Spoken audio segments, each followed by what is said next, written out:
Hello नमस्कार, जय हिंद, वंदे मातरम। आप देख रहे हैं जियो न्यूज और हम आपके लिए लेकर आए हैं देश दुनिया की, आपके राज्य शहर की सिलेक्टेड काम की फटाफट बड़ी खबरें। लेकिन उससे पहले यदि आपने हमारे चैनल को सब्सक्राइब नहीं किया है तो चैनल को सब्सक्राइब करके बेल नोटिफिकेशन ऑन करें और इस वीडियो को ज्यादा से ज्यादा लाइक और शेयर करें। बड़ी खबरें देखने से पहले आपके लिए आज का सवाल, ताजमहल भारत के किस शहर में स्थित है? Option A New Delhi, option B Agra, option C Jaipur और ऑप्शन डी लखनऊ। इस सवाल का जवाब हमें कमेंट करें और आप किस राज्य और शहर की ज्यादा खबरें देखना चाहते हैं हमें कमेंट करके बताएं ताकि हम आपके राज्य शहर की ज्यादा खबरें दिखा सकें। चलिए अब देखते हैं आज की फटाफट बड़ी खबरें।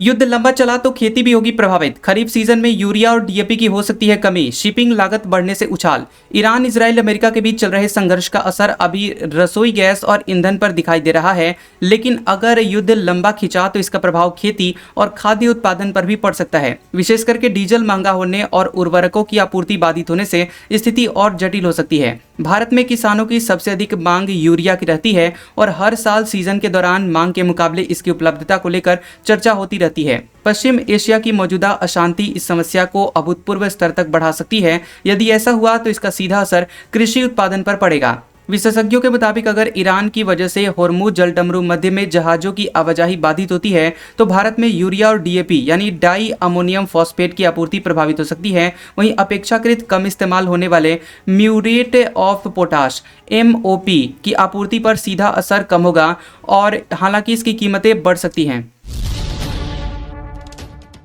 5 दिन बाद कॉमर्शियल LPG सिलेंडर से रोक हटी, सरकार बोली घबराकर बुकिंग ना करें, दिल्ली के होटल रेस्टोरेंट कचरे से बनी गैस का इस्तेमाल करें। अमेरिका इजराइल की ईरान से जंग की वजह से देश भर में LPG की किल्लत बढ़ती ही जा रही है। गैस सिलेंडर की लाइन में लगे 2 बुजुर्गों की जान जा चुकी है। इसमें यूपी के फर्रुखाबाद में 76 साल के मोहम्मद मुख्तियार और पंजाब के बरनाला गाँव के रहने वाले शहर गाँव में 66 साल के एक भूषण कुमार मित्तल शामिल हैं। दोनों की हार्ट अटैक की वजह से जान गई। बता दें कि बिहार में भी गैस सिलेंडर की किल्लत के चलते लकड़ी कोयले की मांग बढ़ गई है। राजस्थान में होटल लकड़ी पर खाना बना रहे हैं। गैस सिलेंडर की कालाबाजारी और जमाखोरी भी हो रही है और कई जगहों पर 2000 का कमर्शियल सिलेंडर 4000 रुपए में बिक रहा है। इसके साथ ही सिलेंडर जब्त करने की कार्रवाई भी हो रही है। इसको रोकने के लिए सरकार MP, UP, कर्नाटक, तमिलनाडु में गोदामों पर छापेमारी कर रही है।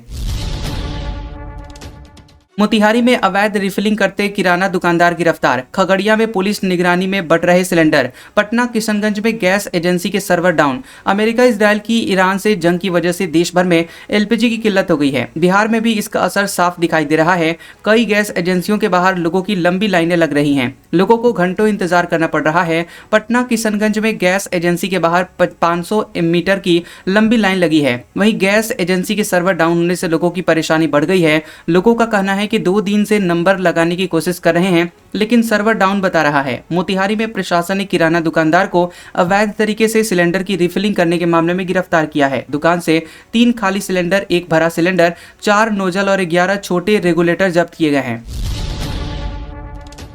सिलेंडर की किल्लत, रेस्टोरेंट में 10% सरचार्ज, बिलासपुर के एजेंसी में लगा ताला, रायगढ़ जगदलपुर के होटलों में लकड़ी के भट्टों में बन रहा है खाना। अमेरिका इजराइल और ईरान के बीच बढ़ते हुए तनाव का असर अब भारत में भी देखने को मिल रहा है। छत्तीसगढ़ समेत देश के कई राज्यों में और हिस्सों में LPG गैस सिलेंडर की कमी महसूस की जा रही है। गैस एजेंसियों के बाहर लोगों की लंबी कतारें लग रही हैं और कई जगहों पर सिलेंडर की कालाबाजारी और जमाखोरी की शिकायतें भी सामने आ रही हैं। रायपुर, बिलासपुर, दुर्ग, भिलाई, सरगुजा और रायगढ़ समेत कई जिलों में सुबह से ही गैस एजेंसियों और गोदामों के बाहर उपभोक्ताओं की भीड़ जुट रही है। लोग तेज धूप में घंटों खड़े होकर अपनी बारी का इंतजार कर रहे हैं। इसी बीच सर्वर ठप्प हो जाने से लोगों की परेशानी और बढ़ गई है।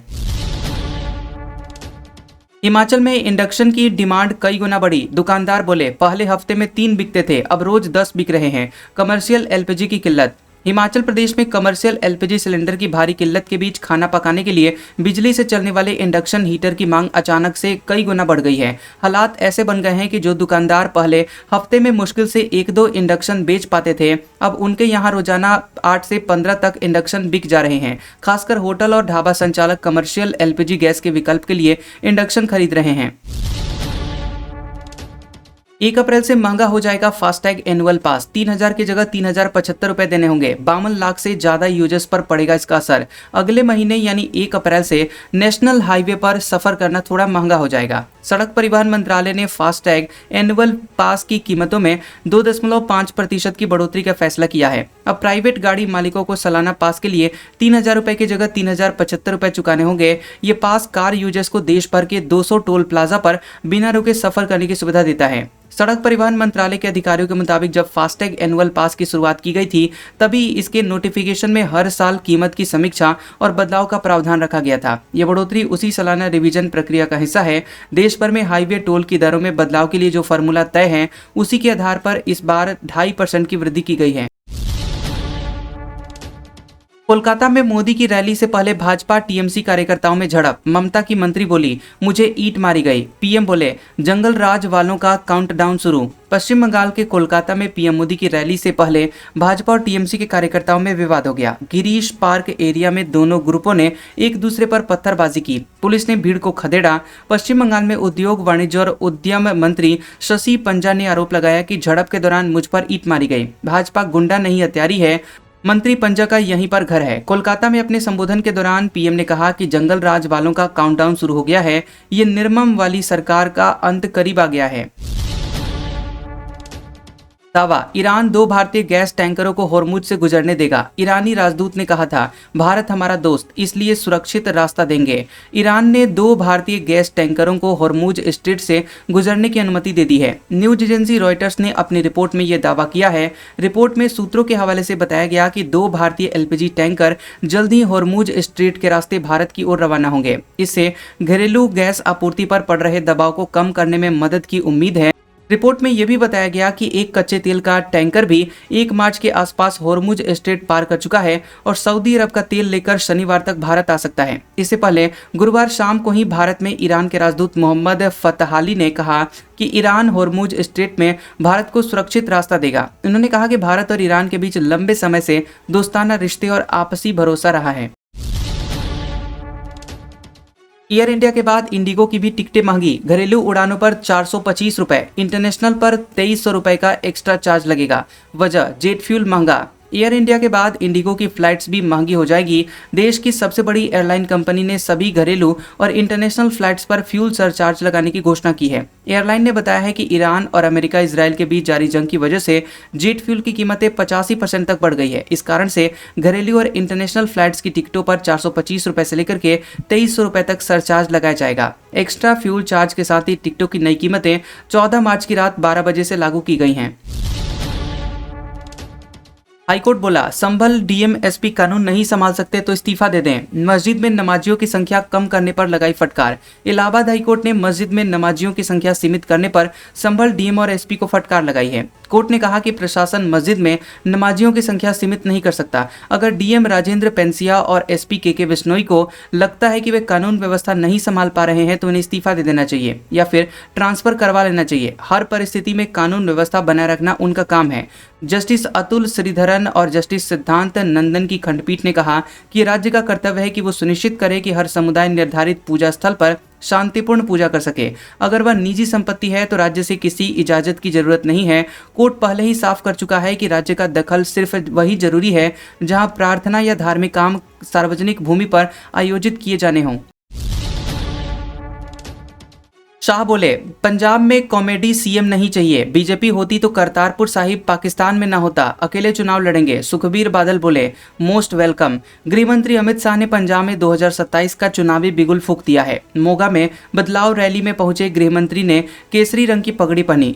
इस दौरान उन्होंने कहा कि ये पगड़ी देश पर गुरु घर के कर्ज का प्रतीक है। शाह ने यह भी कहा कि 2027 में भाजपा पंजाब में सरकार बनाएगी। शाह के इस बयान से स्पष्ट हो गया कि अकाली दल से गठबंधन के अभी कोई असर नहीं है। शाह ने वादा किया कि बीजेपी की सरकार बनी तो 2 साल में ही नशे को जड़ से उखाड़ फेंकेंगे। अमित शाह ने यह भी कहा कि पंजाब में कॉमेडी करने वाला सीएम नहीं बल्कि काम करने वाला मुख्यमंत्री चाहिए। शाह ने पंजाब सीएम भगवंत मान को आम आदमी पार्टी सुप्रीमो अरविंद केजरीवाल का एटीएम बताया। उन्होंने कहा कि अगर बंटवारे के वक्त भाजपा की सरकार होती तो करतारपुर साहिब पाकिस्तान में नहीं बल्कि भारत में होता।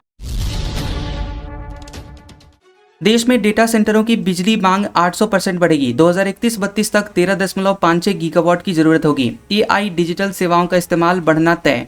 देश में आर्टिफिशियल इंटेलिजेंस यानी एआई और डिजिटल सेवाओं के बढ़ते हुए इस्तेमाल के कारण डेटा सेंटरों की बिजली मांग तेजी से बढ़ने का अनुमान है। 2031-32 तक डेटा सेंटरों से बिजली की मांग 13.56 गीगावाट तक पहुंच सकती है। अभी देश में डेटा सेंटर क्षमता तेजी से बढ़ रही है और ये 2020 में 375 मेगावाट थी, जो 2025 में बढ़कर करीब 1500 मेगावाट हो गई है और अगले करीब 7 सालों में बिजली की मांग 800% तक बढ़ने का अनुमान है।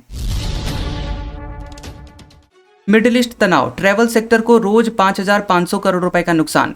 घरेलू ट्रैवल बढ़ने की उम्मीद, दुबई नहीं जा पा रहे तो कोच्चि पूरी की पूछताछ 200% बढ़ी। ईरान पर इजराइल और अमेरिका के हमले और मिडिल ईस्ट में ईरान के हमलों के चलते टूरिज्म इंडस्ट्री को बहुत नुकसान हो रहा है। World travel and tourism council WTTC का अनुमान है कि ईरान संघर्ष के कारण दुनिया भर के टूर एंड ट्रैवल सेक्टर को रोजाना करीब 5,500 करोड़ रुपए का नुकसान हो रहा है। भारत से बाहर जाने वाले करीब आधे यात्री UAE, सऊदी अरब, कतर, ओमान जैसे देश जाते हैं। इनमें से करीब 40% घूमने के लिए जाते हैं। अब भारतीय पर्यटक थाईलैंड, मलेशिया, जापान जैसे देशों के लिए पूछताछ कर रहे हैं। एयरलाइंस के किराया बढ़ने के बाद भी बहुत सारे टूरिस्ट कोच्चि, पुरी, अंडमान जैसे घरेलू स्थानों को तरजीह दे रहे हैं और पिछले कुछ दिनों में घरेलू स्थानों के लिए पूछताछ में करीब 200% तक की बढ़ोतरी की गई है। राहुल गांधी बोले, DU में जाति देखकर इंटरव्यू में फेल करते हैं। यूनिवर्सिटी ने कहा, बयान से पहले फैक्ट चेक करें, एडमिशन एंट्रेंस टेस्ट से होते हैं। कांग्रेस नेता राहुल गांधी कांशीराम जयंती पर हुए संविधान सम्मेलन में हिस्सा लेने के लिए लखनऊ पहुंचे थे। इस दौरान उन्होंने दिल्ली यूनिवर्सिटी यानी DU में जाति देकर इंटरव्यू में फेल करने का आरोप लगाया। राहुल ने कहा कि मैं दिल्ली यूनिवर्सिटी गया था, इंटरव्यू में बच्चों को निकालने का तरीका है। आपकी जाति क्या है भैया, आप इंटरव्यू में फेल हैं। दिल्ली यूनिवर्सिटी ने राहुल के इस बयान को खारिज कर दिया। यूनिवर्सिटी ने नेक्स्ट पर एक पोस्ट में लिखा कि यूनिवर्सिटी CUET स्कोर के आधार पर एडमिशन देती है और कई ग्रेजुएट, पोस्ट ग्रेजुएट कोर्सेज के लिए इंटरव्यू जरूरी नहीं है। राहुल को बयान देने से पहले फैक्ट्स की जांच करना चाहिए। AI वकील के दिमाग की जगह नहीं ले सकता। सुप्रीम कोर्ट के जज बोले, AI समय बचाने में मददगार लेकिन अनुशासित फैसले लेने के काबिल नहीं। सुप्रीम कोर्ट के जज जस्टिस विक्रम नाथ ने कहा कि AI वकील के प्रशिक्षित दिमाग और जज की नैतिक जिम्मेदारी की जगह नहीं ले सकता। उन्होंने आगे कहा कि अगर समझदारी से इस्तेमाल किया जाए तो AI समय बचा सकता है और कानूनी काम के कुछ पहलुओं को ज्यादा आसान बना सकता है। जस्टिस विक्रम तेलंगाना में एक कॉन्फ्रेंस को संबोधित कर रहे थे। जस्टिस नाथ ने आगे कहा कि टेक्नोलॉजी किसी नोट का ड्राफ्ट बनाने में मदद कर सकती है, लेकिन इसे कानून बनाने की इजाजत नहीं दी जा सकती। मोदी बोले, कांग्रेस ने असम के युवाओं को गुमराह किया, उन्हें आतंकवाद के रास्ते पर धकेला। बीजेपी ने सरकारी नौकरियों के रास्ते खोले। पीएम मोदी ने असम के दौरे के दूसरे दिन सिलचर में कहा कि कांग्रेस ने अपने शासनकाल में असम के युवाओं को गुमराह किया, उन्हें हिंसा और आतंकवाद के रास्ते पर धकेला, लेकिन आज ये राज्य अवसरों का सागर है। पीएम ने बताया कि कांग्रेस ने असम को फूट डालो राज करो नीति में रखा और आज असम खुला आसमान है। असम भारत के सेमीकंडक्टर सेक्टर का अहम हिस्सा बन रहा है। राज्य ने सरकारी नौकरियों के रास्ते खोले हैं। पीएम ने अपनी स्पीच में कहा कि कांग्रेस ने नॉर्थ ईस्ट को भुला दिया था, लेकिन बीजेपी की डबल इंजन की सरकार ने इसे ऐसे कनेक्ट किया जिसकी हर जगह चर्चा है। नॉर्थ ईस्ट आज दक्षिण एशिया जोड़ने वाला सेतु बन रहा है। सरकार ने सोनम वांगचुक पर लगा NSA हटाया। 170 दिन बाद जोधपुर जेल से रिहा। लेह हिंसा के बाद हिरासत में लिए गए थे। केंद्र ने लद्दाख के सामाजिक कार्यकर्ता और इंजीनियर सोनम वांगचुक पर लगा नेशनल सिक्योरिटी एक्ट NSA हटा दिया है। सरकार ने कहा कि ये आदेश तुरंत प्रभाव से लागू हो गया है। गृह मंत्रालय के मुताबिक सोनम ने NSA एक्ट के तहत अपनी हिरासत की अवधि का लगभग आधा हिस्सा पूरा कर लिया है। इसके बाद सुबह करीब 10 बजे सोनम की पत्नी गीतांजलि जोधपुर जेल पहुंची। इसके बाद कागजी कार्रवाई पूरी की गई। दोपहर 1:15 बजे पत्नी के साथ एक निजी गाड़ी से वो जेल से बाहर निकले। आज का सुविचार, अच्छा काम करते रहो, कोई सम्मान करे या न करे, सूर्य उदय तब भी होता है जब करोड़ों लोग सोए होते हैं। कैसा लगा ये वीडियो हमें कमेंट सेक्शन में जरूर बताएं। वीडियो पसंद आया हो तो वीडियो को लाइक और शेयर करें और ऐसी इंटरेस्टिंग वीडियोस देखने के लिए हमारे चैनल GOB न्यूज को सब्सक्राइब करें और बेल आइकॉन को दबाएं। और हमारे ओल्ड और लेटेस्ट वीडियोस देखने के लिए हमारे प्लेलिस्ट और कम्युनिटी टैब को जरूर चेक करें। तो मिलते हैं अगले वीडियो में, तब तक के लिए आपका शुक्रिया।